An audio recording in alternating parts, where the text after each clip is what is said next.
pretty much don't know where I'm going to be living in 30 days. Hey guys, whoa, I've had 2 coffees this morning and I am on a whole other level. I don't know why I've slept on having, wait, what? I don't know why I slept on not having 2 coffees in the morning. I'm like, this is great. I feel awake. I feel like I have a personality. I'm like,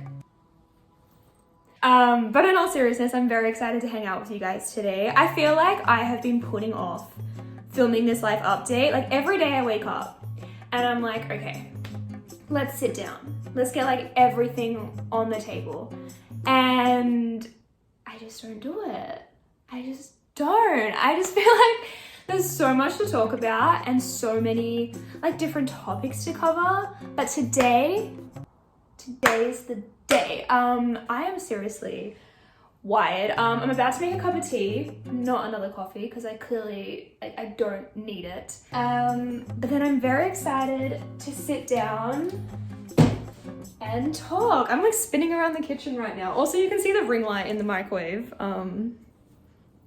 Also, can someone tell me why I get so dressed up to film these videos? Like my hair's completely done. I have a full face of makeup on, but then I just like put on the same like gray sweater, leggings and slippers that I wear like every single day. I just can't wear, I had two tea bags. Is that like good luck or something? I just can't wear an outfit. It's just, I'm just not that kind of girl. Guys, last time I filmed making like a coffee or cup of tea, I turned on the wrong hot plate. Oh my God, I turned the wrong hot plate on.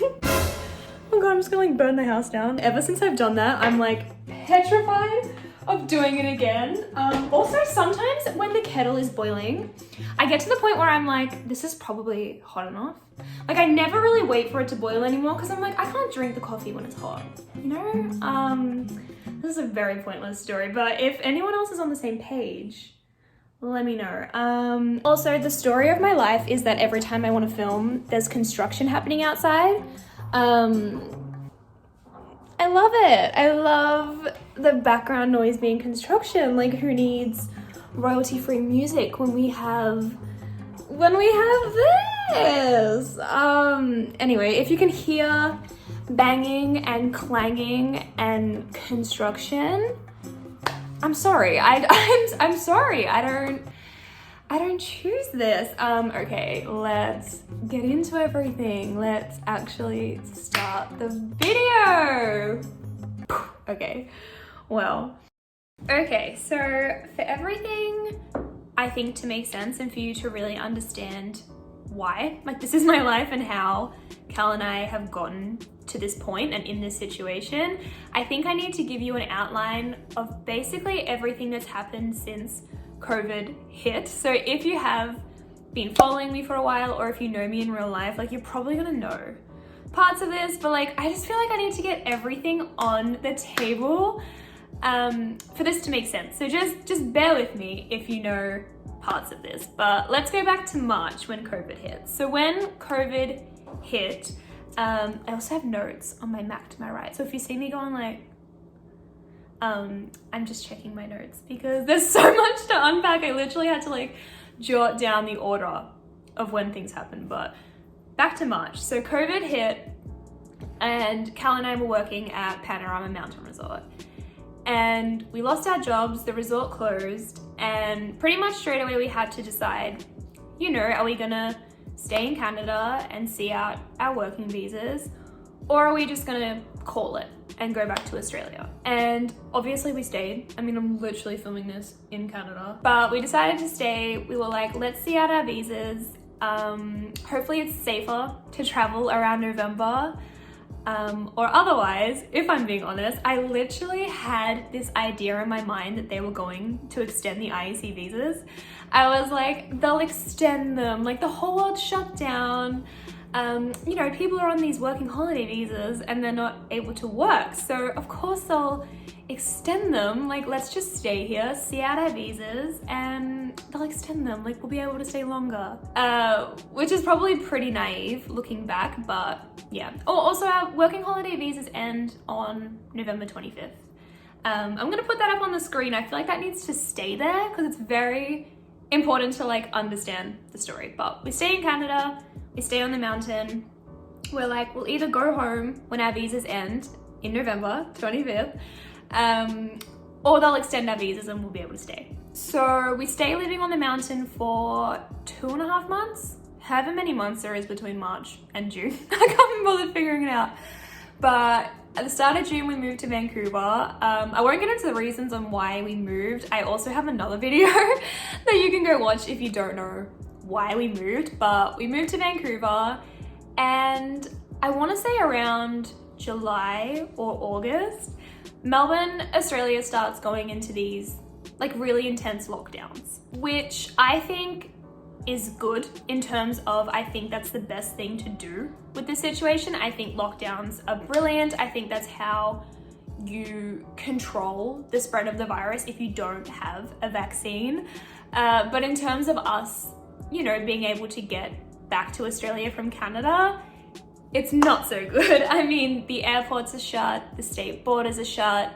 The government had implemented having, you know, you had to pay for your quarantine in a hotel if you were to come back to Australia. So around, July or August, Cal and I were like, hey, what if we actually can't get back to Australia? Like, what if when our visa ends on November 25th, Melbourne is still, oh my God, is my nose running? Whoopsie. Now I've like lost my train of thought. But basically we were like, hey, what happens if our visas end and we actually like can't come back home because of these lockdowns?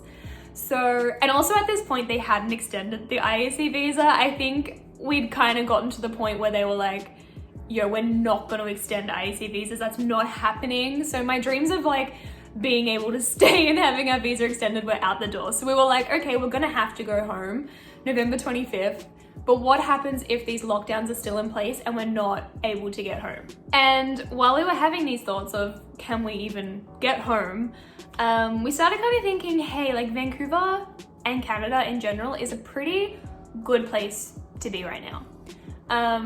In terms of like, we're not in a lockdown, we're still able to do things. And I think ultimately, if you had a choice between living in a country or city that's in a lockdown or one that isn't, like, let's be real, you're probably gonna choose the one that isn't in a lockdown. Even though Cal and I don't go to restaurants or bars, or I think like ultimately do a lot of the things that people want to do if they're not in lockdown, I don't think it's the time and place to go meet new people or go to a bar or go to a restaurant. Like, you don't need to be doing that kind of stuff. It's a pandemic. But ultimately it's nicer to be living, you know, in a city that doesn't have a lockdown. I mean, we can go hang out with our small circle of like 4 friends. We can go on a hike. So we start thinking, hey, like this is a pretty good place in the world to be right now. So around this time, we start looking into our options of stay when our visa ends. So we had 2 options. I wanted to say 3, but the third one was gonna be extend our IEC visas, and like, we couldn't do that. So we can't extend our IEC visas. So the only 2 options we have are to either go onto a visitor visa or apply for permanent residency. I get a lot of people asking, why didn't we just like apply for PR and stay here? But Cal and I just didn't want to do that. It's pretty expensive to apply for PR, and we're in a situation where we don't want to live here permanently right now. Like, we both do want to come back home, so we're just not in the situation to really put the costs up and go through that process when we want to go home. So we didn't want to apply for PR, couldn't extend our IEC visas, so our only choice was really to apply for a visitor visa. So a visitor visa takes, I think it's about 49 days, I'm not entirely sure, but it takes about 49 days from when you apply to when you find out whether you have the visa or not. This is the one where you apply when you're in Canada. It's not the typical get when you're in Australia and just go to Canada for a holiday. It's a specific visa that you apply for when your current permit is going to end. So we applied for this visitor visa. I think it was like September 9th or the start of September. And we were like, we have plenty of time, you know, we'll find out before November 25th when our working holiday visas end. We'll find out whether we're on these visas or not. We'll find out whether they're approved. And fast forward to today, I think it's the 10th of November. I honestly don't know what the date is, but it's something like 20 days until our work permit visas end. And we still haven't figured out or found out, I guess, the results. Like, we don't know whether our visitor visa has been approved or not. So yeah, it's taken longer than 49 days. But one thing with the visitor visa is if they haven't made a decision, if they haven't approved or denied that visa yet, you're allowed to stay in Canada on this thing called implied status. So implied status, how do I explain this in a very easy way? Basically, if they haven't made a decision about your visa yet, you're allowed to stay in the country until they make a decision. They're pretty much like, hey, it's on us. We don't know whether you're allowed to stay or not yet. So while we figure it out and process your application, you can just chill, just stay here. We'll let you know, we'll figure it out. So if they don't make a decision by November 25th, we're legally allowed to stay in the country, but it's very hard to know, I guess, what to do next and plan ahead when you don't know whether you're going to be told to leave the country. We're allowed to stay after November 25th if they haven't made a decision, but what happens if on December 4th, the IRCC contacts me and says hey, you need to leave, your visa hasn't been approved. So yeah, it's been hard to plan ahead because our lease here also ends on December 1st. So pretty much our working holiday visa ends on the 25th of November. Our lease ends on December 1st. And we don't really know how to plan ahead because, what if we sign a 6-month lease and then the IRCC is get out on December 4th? Being honest, I am pretty confident they're gonna approve our visas. I hate saying that because I hate the idea of being the person who's yeah, they're just gonna approve our visas. And then tomorrow I wake up and they're it's denied. But we're pretty confident they're going to approve them. So let's backtrack. Around October, it had been a month since we'd applied for the visitor visa. We still hadn't found out the results yet. But we figured the best thing to do was to start planning as if we were going to stay. This is when Melbourne Airport is still shut. I think it probably still is shut today. But Melbourne Airport's still shut. We don't really know if we're going to be able to get home. So let's just plan as if our visas have been approved and we're going to be able to stay. I think we need to do an intermission. If you need a 5-minute break from this life story, take it now. I'm just going to have a sip of water. Let's have a brief intermission. So our first initial thought is let's move out of downtown. If you guys don't know, downtown Vancouver is very expensive. It's not the cheapest place to live. And we pretty much could only really afford to live here because our rent, my voice just break. But our rent at Panorama over the winter was so cheap that living here for 6 months over the summer expensive. They just kind of balanced out. So we were if we have to sign a new lease and move somewhere new, let's move out of the city, out of downtown. So we didn't want to go back to Panorama because one, we've done 2 seasons there, so we're pretty much done with that. And also it's a 9-hour drive back to Panorama. And if you have been following me for a while, or if you know me, you'll know that we have had so many car troubles that we just cannot, the thought of driving 9 hours in that car back to Panorama, I can't we can't do that. So we were hey, you know what we should do? We should move to Big White. Big White's only about, I think 4 hours from Vancouver, so it's out of the city. And it's also the other mountain that we wanted to live on. When we moved to Canada, we were choosing between Panorama and Big White. So we were let's move to Big White, let's go live there. Let's do the ski season we never did. So we bought our season pass to Big White. It was super cheap because it was pre-season and 100% refundable. So we were let's buy the pass. We bought that, started looking for accommodation around Big White and Kelowna, which is the city that's closest to there. And it is so expensive to live there. We just didn't know this. And the more research we did, we were hey, this is almost the same as if we continue living in downtown. And, you know, one of the big reasons of moving out of downtown was that it was so expensive. So also another thing with Big White is a lot of the accommodation that we were finding in Kelowna and also on the mountain was shared. And I don't think it's the time in the world to be living with housemates or people you don't know. I just don't really feel comfortable with that. And also Cal works full-time from home. I'm always filming. I'm trying to build up like a freelance career. We kind of need to have our own space. So literally 2 days after buying the Big White season passes, we refunded them and we're pretty much back to square one. We were like, you know what? If I'm being honest, we literally were like, let's just stay in Vancouver. We both just didn't really want to move or do any drive. Even if it was 4 hours, we were like, do we really want to do that? So we decided, let's just stay in Vancouver and figure it out. So we had two choices when it came to staying in Vancouver. We could either move to Whistler or we could stay in Vancouver and move out to the suburbs. So our ultimate first thought, honestly, was let's move to Whistler. Like, let's go do a season there. Like, that'll be fun. It's a perfect time in the world to go there. Whistler is such a busy mountain that if there's any time to go, it's now when there's no international travelers. So yeah, we started looking up Whistler passes, and Whistler has this pass called the Epic Pass. And basically with the Epic Pass, you can do a season at Whistler in Canada, but then you can also do the next season like in Australia at the resorts in Australia. So when we found that, we were like, hey, this seems like a really good deal because one, we'll get 2 seasons out of the cost of it.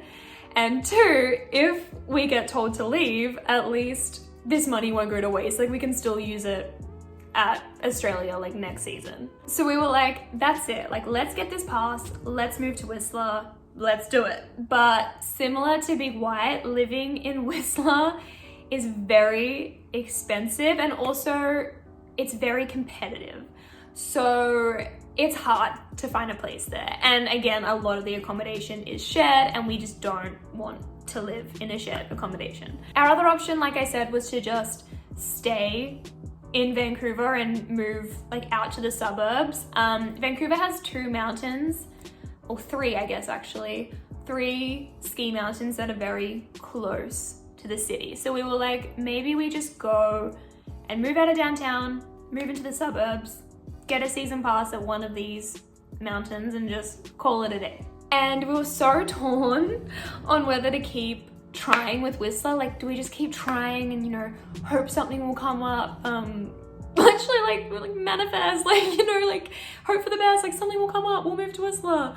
Or do we just move to North Vancouver or out into the suburbs? And we were really torn because honestly, the price of doing either was so similar. And pretty much at this point, this was honestly like last week, Cal and I were like, do we just fucking call it and go home? We were like, are we just trying to hold on to a good thing?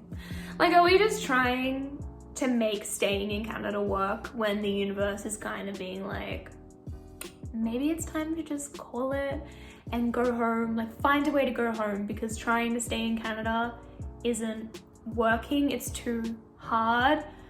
If I'm being honest, I kind of felt like maybe it's time to close this chapter. I kind of felt like maybe it's time to just, you know, accept what's been. Living in Canada's been great, but it's time to close this book, close this chapter, go home and just call it. Honestly, just call it. Like, the universe is saying, no, bitch, like you need to go home. Like, nothing here is working. It's very expensive. Like, all of these options and ideas, and just go home. So we decide that's it. Let's find a way to go home. And Tuesday morning, I decided to look up flights. And guys, I have never, ever seen flights this price. It was roughly like, I think it was like 23 grand each to go home.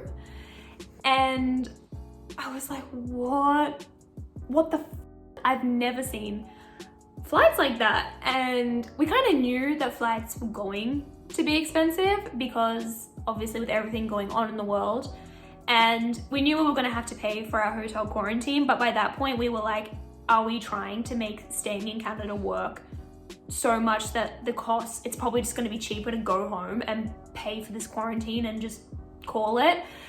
But when we saw those flight prices of like 23 grand per person to fly home, we were like, okay, we're not going home. We're not paying that. And oh my gosh, I'm just having all of these memories of last week come back to me. I don't think I've cried as much as I have last week. I have this thing, I don't know if I've ever told you guys, I've told people who ever reach out to me and ask about like moving overseas, but one thing I've always told myself is that if it ever gets too much and I want to go home, if I'm over it, I'm done, or you know, I'm unsafe, unhealthy, whatever, I always make sure like I have enough money to be able to just book a flight and go home and call it. And that's always been my mentality and how I think I've gotten through things, because I know that at the end of the day, if I don't like it, if I don't love it, I'll just go home. And that was the first time when I looked up the flights and I saw how expensive they were. Like that was the first time I thought, fuck, I can't go home. I actually can't go home. Like that's so expensive. So we were back to choosing between Whistler or Vancouver since going home was off the cards.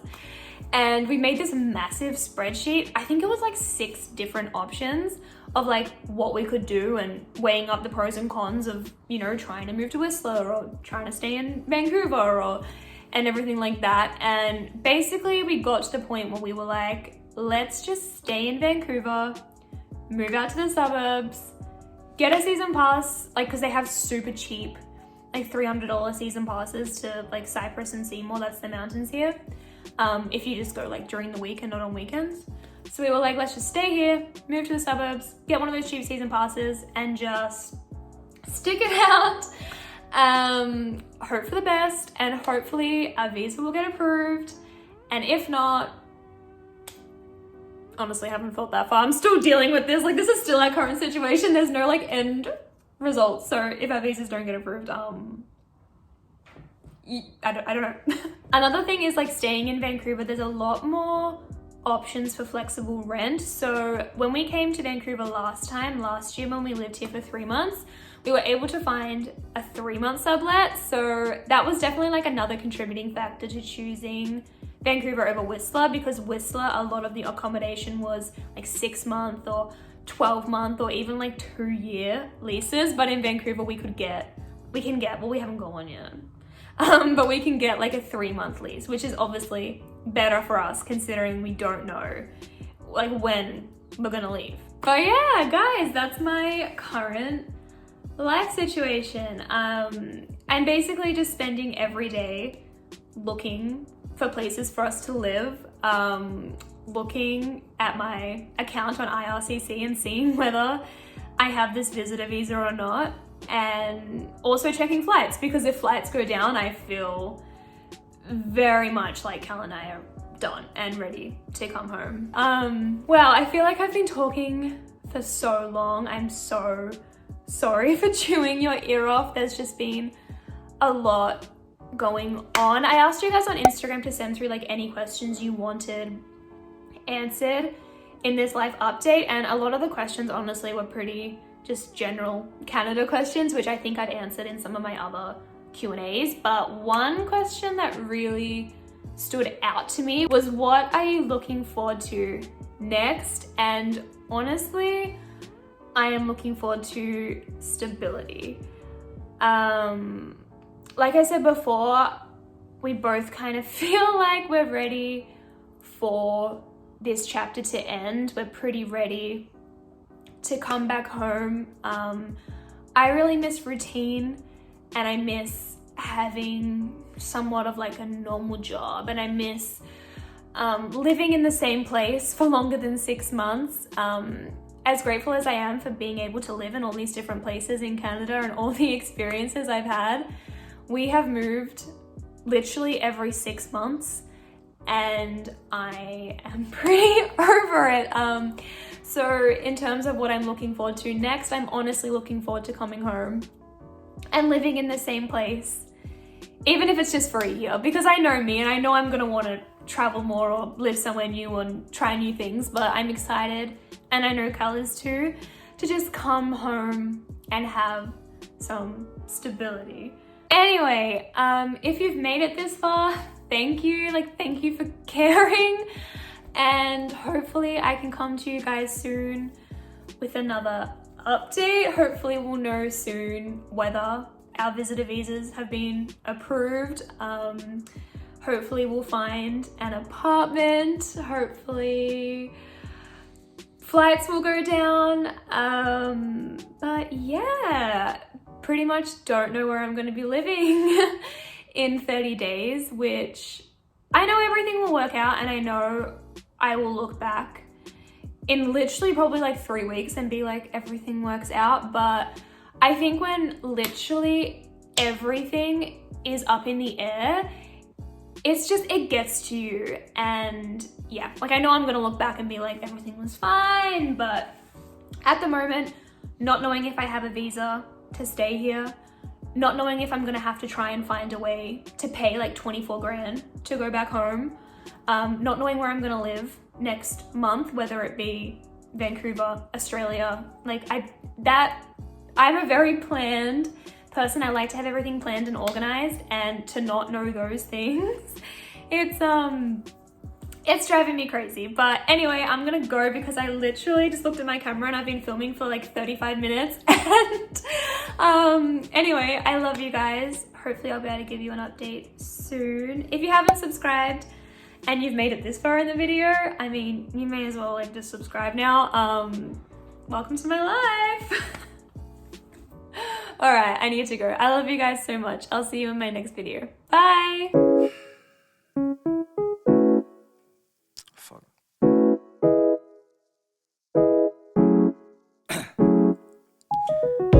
Down, yeah. I've been feeling so down, yeah. Can you tell me why?